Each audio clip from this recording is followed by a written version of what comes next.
Hi, this video is about struggling with the decision about euthanizing a terminally ill pet. I'm not a doctor. I'm just a woman. I'm just a girl that had to make that decision several times herself. It's the worst decision that I've ever had to make. And I made it with rescues.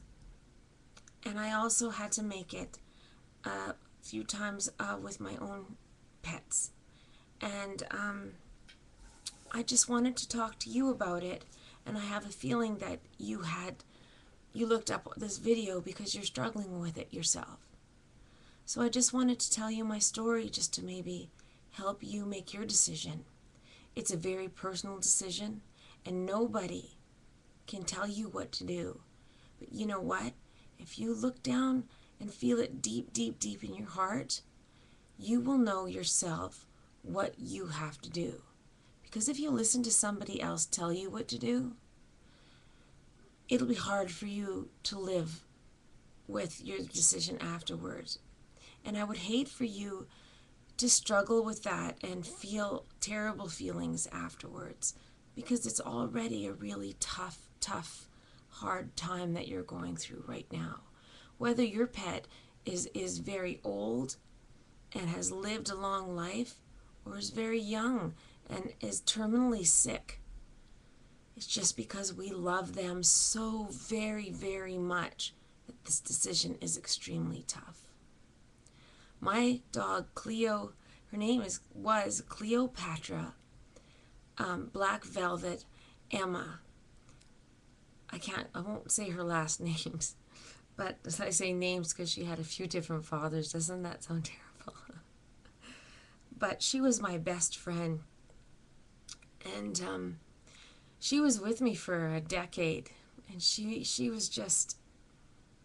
was my whole entire life. I'm gonna cry. It's 2010 now, and she died in 2006.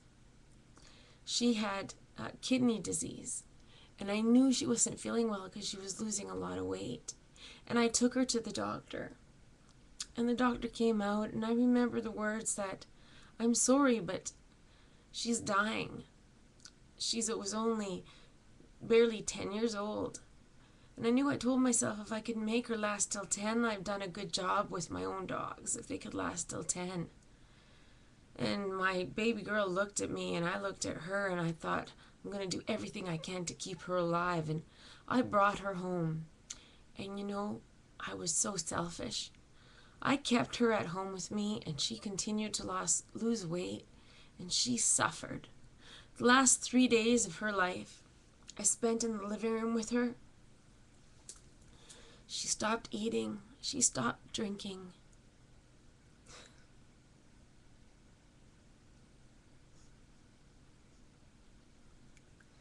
And she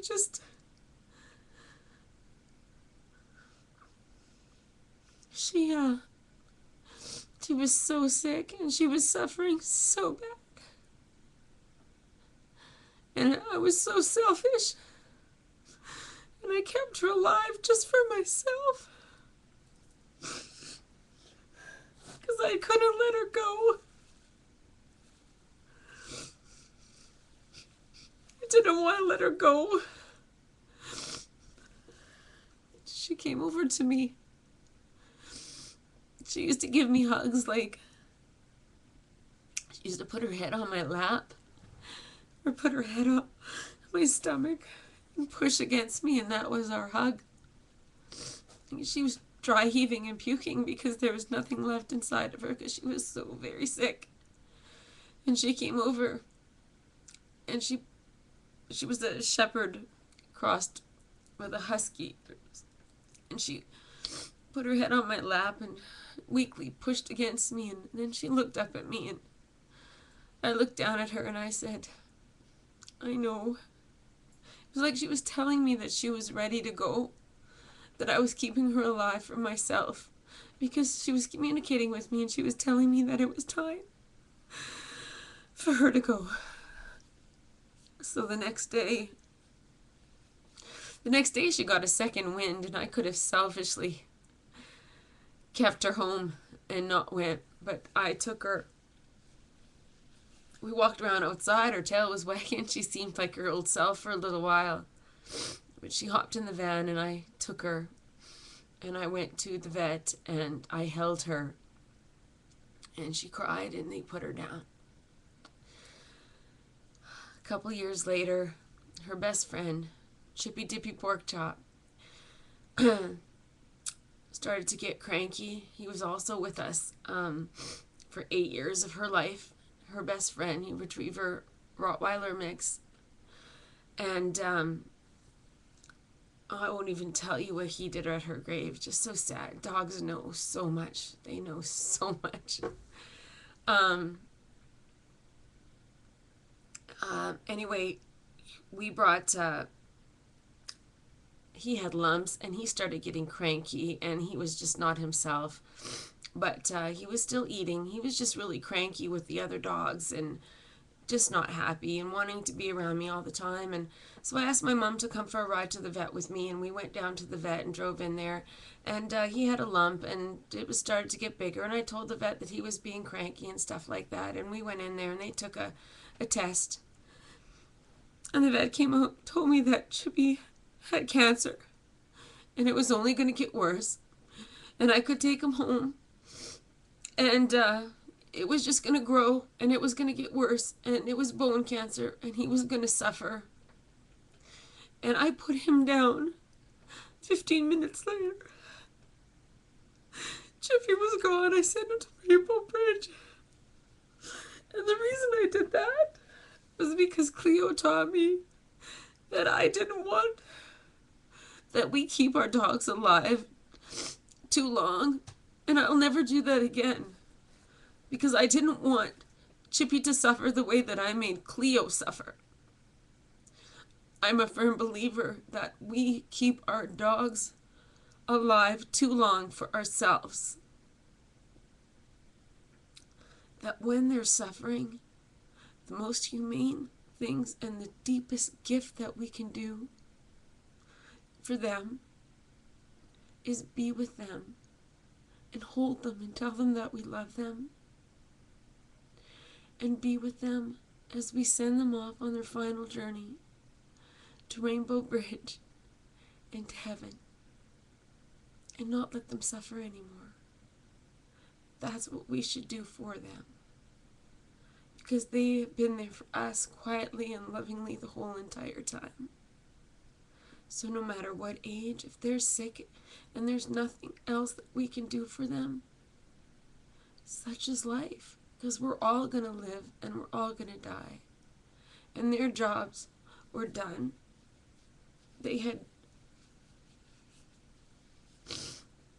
been here.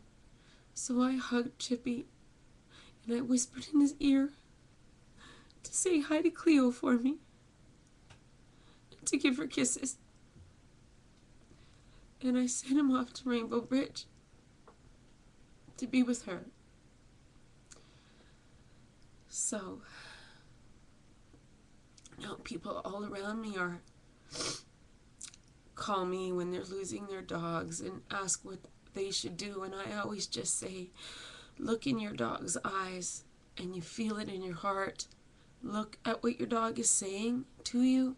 And are you keeping them here for yourself or for your dog? Because listen to what your dog is saying and your dog will tell you. Okay? This is a memory of Cleo. You can see that. That's me and Cleo.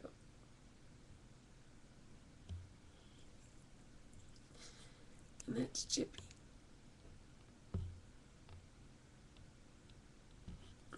My friend made this for me. My friend Lulu sent it to me. I wear it every day. And I will miss my babies forever. But I'll see them someday. I'll never forget them ever.